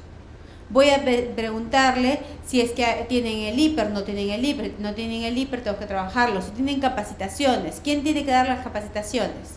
¿Yo como empleador o el empleador de estas personas? Tú como empleador. ¿Quién cree? El empleador de este personal, porque si yo asumo las capacitaciones, ¿qué podría pasar? No solamente va a asumir todo lo demás, voy a tener que introducirlo en mi planilla en algún momento si me demandan. Se desnaturaliza el contrato. Entonces, lo que tienen que hacer es las responsabilidades que son del empleador, exigírselo a la persona que le está brindando este servicio. Eso normalmente se sugiere que esté por contrato, ¿de acuerdo? Dentro del contrato se les pone que tienen que cumplir con todos los elementos de ley. Si quieren que sea bien desarrollado, pongan punto por punto, porque a veces dicen, no, pero es que ahí no estaba escrito. Entonces, mejor es poner todos los puntos que les apliquen, tener dos tipos de contrato, uno para empresas con más de 20 trabajadores, otras con menos de 20 trabajadores, para ver qué documentos también aplican, pero yo tengo que sugerirles, en este caso, qué tipo de actividades incluso adicionales tienen ellos que asumir conmigo. Estoy transfiriendo cierto nivel de riesgo, más no responsabilidad. Estoy haciendo que ellos asuman este riesgo. Y aceptar significa que estos riesgos que no me van a generar mayor problema, no son significativos, yo lo que hago es darle un mantenimiento y seguimiento. ¿Se tienen que revisar los controles? ¿O los implemento en enero y en la próxima revisión por la dirección al siguiente enero los vuelvo a revisar? No. ¿Cada cuánto debería revisarlos? Depende. ¿De qué creen que dependa la revisión de los controles? El riesgo. Del nivel de riesgo, del tipo de riesgo. También. Si mis riesgos son más químicos que físicos, voy a tener que de repente poner un poquito más de énfasis. Entonces, sí se tienen que revisar los controles, efectivamente. El periodo lo vamos a establecer cada uno, pero es bueno revisar estas tres características. Si los controles que yo he aplicado son o no son los adecuados.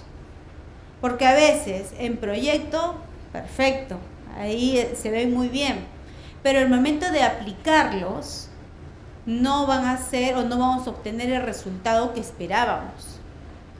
También se tiene que trabajar la mejora. Se puede mejorar, necesita mejorar.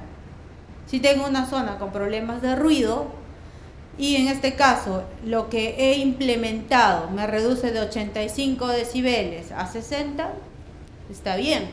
Pero si me reduce de 85 a 83, tengo ahí que mejorar. Hay algo que no está resultando como yo espero. Y eso va de la mano con los controles existentes suficientes. Esto tiene mucho que ver con la jerarquía de controles. Vamos a hablar también rápidamente de la jerarquía de controles y tiene que ver con la eficiencia. Mientras yo elimine, más eficiencia tengo, y mientras más EPPs use, menos eficiencia voy a generar. Lo ideal es que yo trate de eliminar siempre el peligro. La eliminación significa que si yo detecto que hay algo que yo puedo eliminar, eso es positivo debido a varias cosas. El peligro ya no va a estar, el peligro no está donde yo me ubico en mi locación, pero que también hay un proceso que está obsoleto, no funciona. Si en algún momento yo tenía un tanque de combustible en alguna zona de mis instalaciones, porque se usó en algún momento, y pregunto, ¿se sigue usando? Y me mencionan que no, ya no. ¿Hace cuánto? No recuerdo, 5 años de repente. Y adentro hay combustible, debe haber. ¿Eso se puede eliminar? Sí se puede eliminar. Es algo obsoleto que me genera riesgo y que no me va a aportar nada a mi negocio. En este caso lo que va a causar más bien es inconvenientes. Entonces, justamente hay partes de procesos que pueden ser obsoletos, no funcionar y no estar ahí para lo que realmente fue hecho en este momento. En este momento no es efectivo. Entonces tengo que eliminarlo. La sustitución ya viene con una evaluación técnica y también se evalúa costos, se evalúan recursos. Hay elementos que a mí sí me van a permitir sustituir un elemento por otro. Entonces, la tecnología también me permite, en este caso, hacer que existan elementos que sean más compatibles con el trabajador, incluso muchas veces también con la parte de medio ambiente, responsabilidad social, etc. Entonces, es bueno que yo pueda, en este caso, aplicar medidas de sustitución. Se puede aplicar a diferentes sectores, desde, por ejemplo, ruido.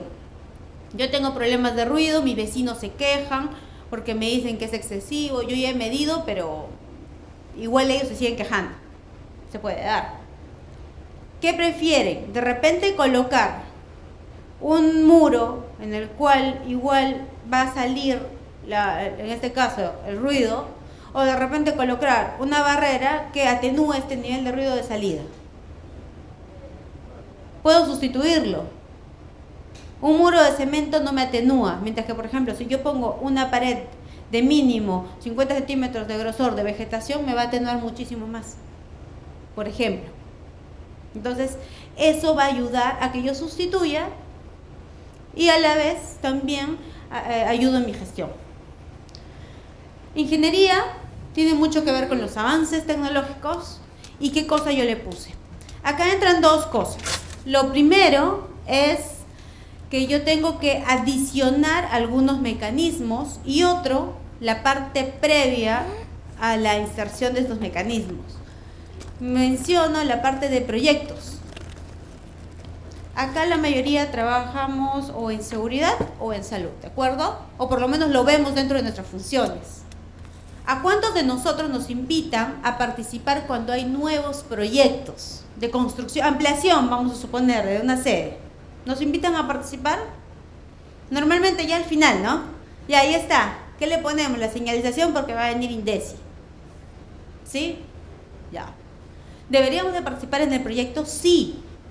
Porque ya después vemos de que hay una puerta donde no debió haber habido una puerta. Hay un almacén en medio de una zona que no debería estar, en la cual hay una carga de químicos bastante grande, y eso se va arreglando en el camino, ¿no? Y genera más costos. Ahí también entra control de ingeniería. Compra de maquinaria también. La maquinaria, hoy por hoy, que se adquiere, debería de venir absolutamente con todos los medios de soporte y control, las guardas, etc.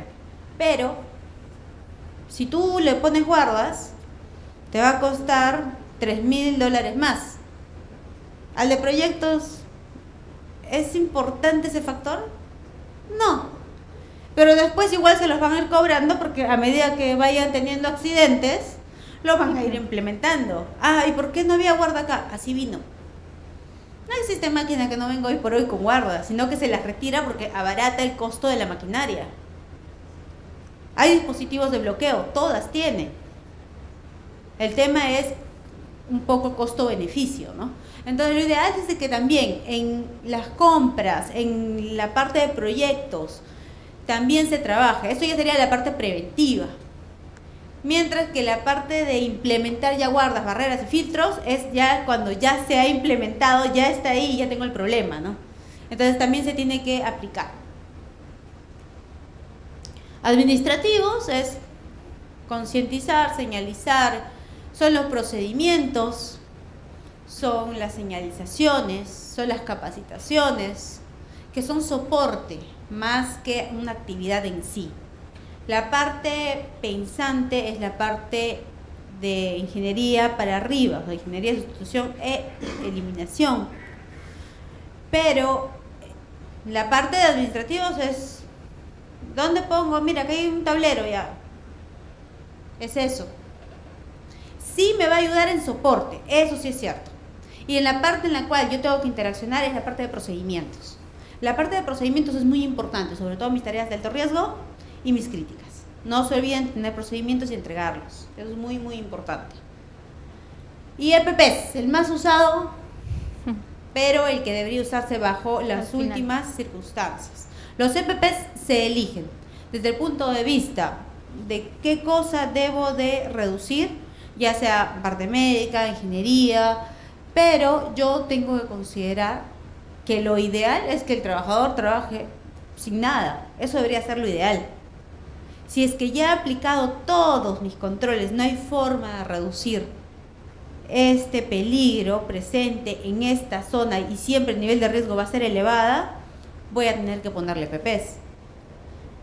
Pero debería de ser en base al agotamiento de todo el resto de medios de eliminación o de reducción de riesgos, y también tiene que ser en base a la frecuencia, el tipo de exposición. Como lo mencionamos eso en un inicio, tenemos que trabajarlo.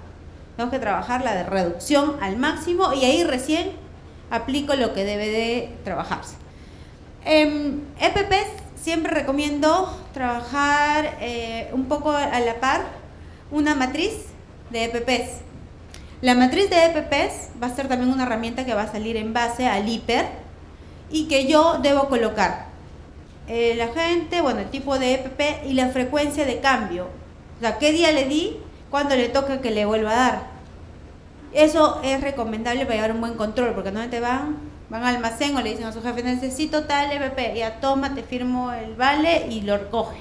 Pero no tengo un control de cada cuánto están recogiendo estos EPPs, si son efectivos o no son efectivos. ¿Alguno de ustedes lleva registro de, por ejemplo, si yo entrego ya zapatos de seguridad, de que me han devuelto los otros zapatos de seguridad? ¿Alguno recepciona los zapatos de seguridad antiguos de vuelta? ¿No? ¿Quién les asegura que los zapatos que ustedes entregan, el trabajador los está usando? Y no está usando los antiguos. O no vende los nuevos. Entonces, sé que es un pasivo que yo adquiero, porque los EPPs voy a tener que destinarlos, ver a dónde los gestiono. Pero con eso estoy controlando mejor que no haya un mal uso y una mala gestión de los EPPs. En muchas ocasiones yo he visto que los venden, se los entregan a sus hijos, a sus primos, y siempre están con el mismo par de zapatos de seguridad que no los protege ya porque están o rotos o malogrados. Y les vuelves a entregar y vuelven a hacer lo mismo. Entonces traten de trabajar ese punto para gestionar mejor la cobertura del control de los riesgos.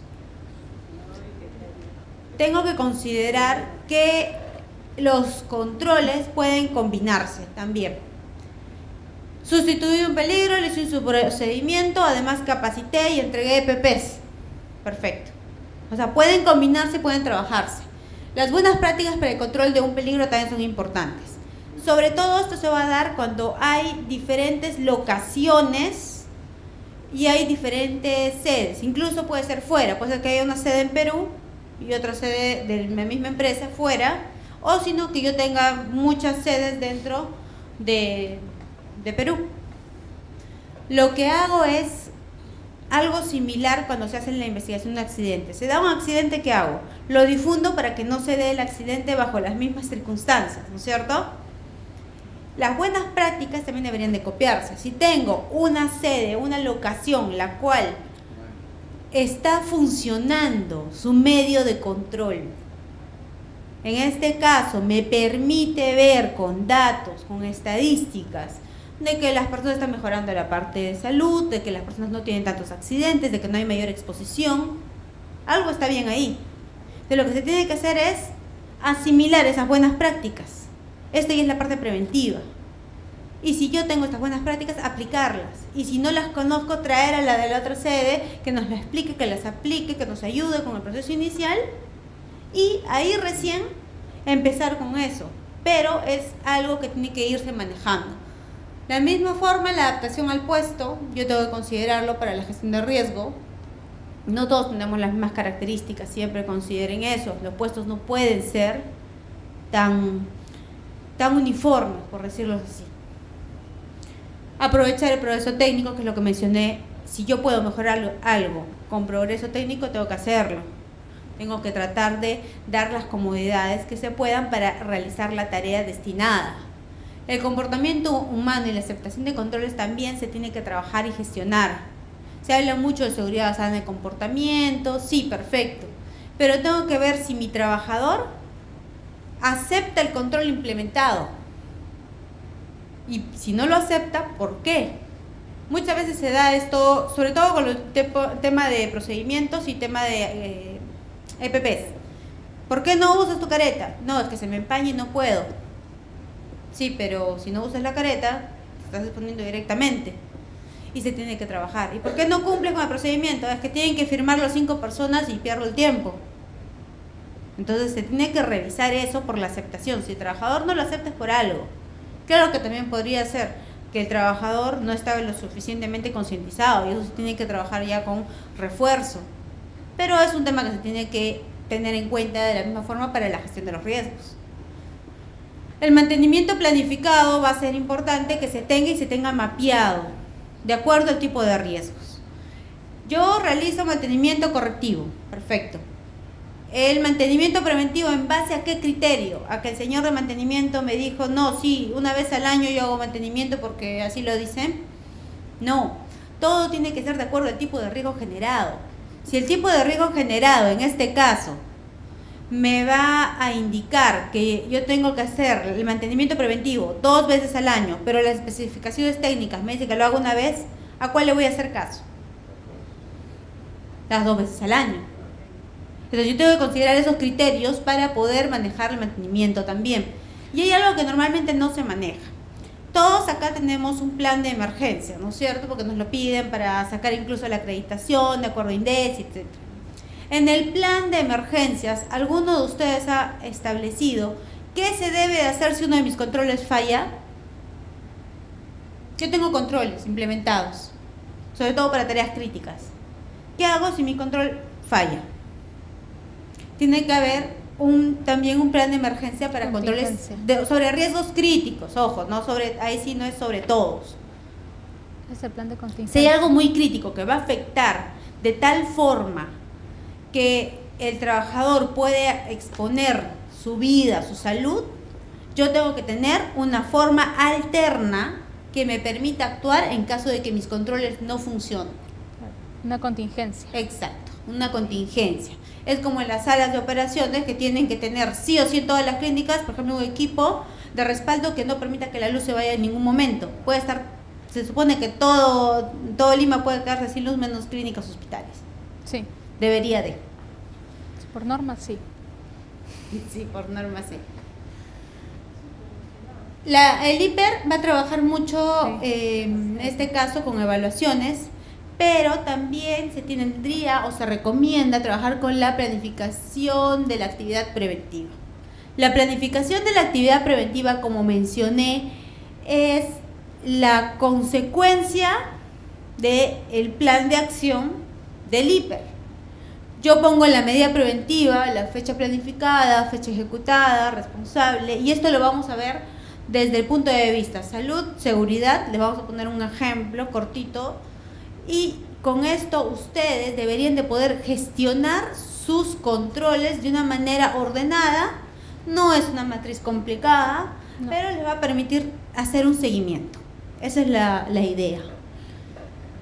Desde el punto de vista de seguridad, lo primero que se hace es el puesto de trabajo. No se olviden, el IPER es por puesto de trabajo. ¿de acuerdo? Coloco el puesto de trabajo, no nombres ni nada por el estilo. Coloco dentro de control periódico, voy a considerar el tipo de control. Ahí aplico la jerarquía que les acabo de explicar, pero también pongo qué es exactamente lo que estoy poniendo. Si yo puse la parte de ingeniería, lo que tengo que hacer es poner qué es lo que puse dentro de ingeniería. Vamos a suponer que puse un soporte adicional, encapsulamiento, lo que ustedes deseen. Yo tengo que considerarlo en esa parte. Responsables, y de la misma forma se recomienda que responsable no sea nombre y apellido, sea cargo, porque el nombre y apellido puede cambiar en el tiempo y va a hacer que se generen más documentos. Entonces, lo ideal es que sea cargo de la persona que es responsable. Última revisión es, en este caso, cuando yo he aplicado el control. De la misma forma, la próxima revisión, si se dan cuenta, van a haber revisiones posteriores. ¿Quién establece el periodo? Nosotros. ¿En base a qué? Al nivel de riesgo. Y también dependiendo, incluso dependiendo la locación de la que estoy hablando. Luego viene la etapa de evaluación de este riesgo, que en sí viene a ser la actividad preventiva. Lo que voy a hacer es la última revisión en la cual yo coloco un informe, una evaluación, unas conclusiones. Algo tengo yo que haber sacado de haber ido a campo y haber visto los controles implementados. Porque si solamente le doy un check, no lo voy a hacer y le voy a dar check todos los meses o todos los semestres. Lo ideal es de que se pongan conclusiones, no tiene por qué ser complicado, pueden ser 2 o 3 cosas, pero que yo haya podido evidenciar al ir a campo. Siempre se hace constar la fecha y también la fecha en la cual yo pienso revisar. ¿Puede cambiar esta fecha? Sí, efectivamente puede cambiar, pero lo ideal es de que yo mantenga controlado estos riesgos. ¿Sí? Y acá igual, la planificación de la actividad preventiva, la participación del médico, aquí básicamente es el tema de la vigilancia, entonces lo podría servir como un soporte en el seguimiento de mi trabajador. Acá sí puedo consignar los datos del paciente, del trabajador, que es la información que yo manejo como médico, y acá igual, control periódico de la salud de los trabajadores, el tipo de control que yo voy a establecer, en caso de riesgo que me va a motivar a yo poder hacer ese tipo de control, ver la última revisión de ese análisis, extraer acá un resumen de esa evaluación que yo haya hecho y de igual forma colocar la próxima fecha de revisión de la evaluación del puesto que yo he consignado. Esto básicamente lo podríamos manejar para el tema de los accidentes, las personas que tengan accidente de trabajo, posterior a un accidente de trabajo, aquellas personas que tengan alguna enfermedad relacionada al puesto de trabajo, ¿sí? O en función a lo que yo evidencie en el puesto de trabajo. Eso es un poco para considerar el consolidado desde ambos frentes. Esto es para ambas, en este caso para ambas áreas, seguridad, salud. Lo que podemos hacer ya como mejora continua, cuando hay un puesto de trabajo identificado en el cual yo tengo que trabajar, tengo que tratar de llenar una ficha similar, puede variar, ustedes pueden adecuarla, igual que les está dando la herramienta para que ustedes la tengan, en la cual coloco el puesto de trabajo, la evaluación, el tipo de riesgo que he encontrado, la fecha, el resultado. Solo se coloca en este caso dentro del resultado si el riesgo es grave o no es grave, cuál es la característica del riesgo definido. Tengo un informe. En el informe siempre considerar poner conclusiones. Si es sobre todo la parte médica, como lo mencionó Vanessa, lo que se tiene que trabajar nunca es poner diagnóstico, no poner qué es lo que tiene en este caso el paciente, siempre poner las conclusiones obtenidas de la visita realizada. Y dentro de esto se está clasificando el tipo de medida a aplicar. Las medidas pueden ser mejora de la gestión en la cual yo veo qué personal está gestionando mis controles. En algunos casos de seguridad, amigos de recursos humanos, asistentes sociales, etc. Entonces, en este caso, yo tengo que ver si el papel y la gestión que están realizando es efectiva o se puede mejorar. Si tengo un supervisor designado para ver una actividad, tengo que ver que esta supervisión sea eficaz, que se esté realizando el trabajo de acuerdo a lo que nosotros esperamos. ¿Eso se puede mejorar? Sí, también se puede mejorar. Entonces, también voy a considerar el cambio de procedimientos de trabajo. Puedo hacer un primer procedimiento de trabajo y al momento de evaluarlo, como hicimos, que se tiene que evaluar los controles, vemos que no funciona exactamente como estábamos esperando. Lo que tengo que hacer es el cambio. Se puede hacer y se tiene que registrar. Estoy con esto demostrando la mejora continua y la actividad preventiva. La norma igual sí me pide cada actividad preventiva, no me dice cómo. Que lo ideal es tener algún registro de lo mismo. Si existen medios de protección colectiva o individual, también tengo que registrarlos, tengo que ver cómo se está trabajando, tengo que poner la medida concreta, tengo que poner el responsable, el plazo, la fecha y la conclusión o el informe entregado. En otras, considerando la parte de seguridad, yo voy a poner si tengo que hacer alguna modificación, ya sea en el puesto, en el entorno o en algunos de los medios que yo tenga. Entonces ahí tengo que poner, se cambió o se sustituyó tal elemento debido a que no es lo suficientemente eficaz por este. Cumple con los siguientes lineamientos, tiene los siguientes puntos y voy a poder, en este caso, aplicarlo para obtener mejores resultados. Eso, agradecerles la participación y nada, invitarlos a la próxima sesión que va a ser en el momento. Muchas gracias.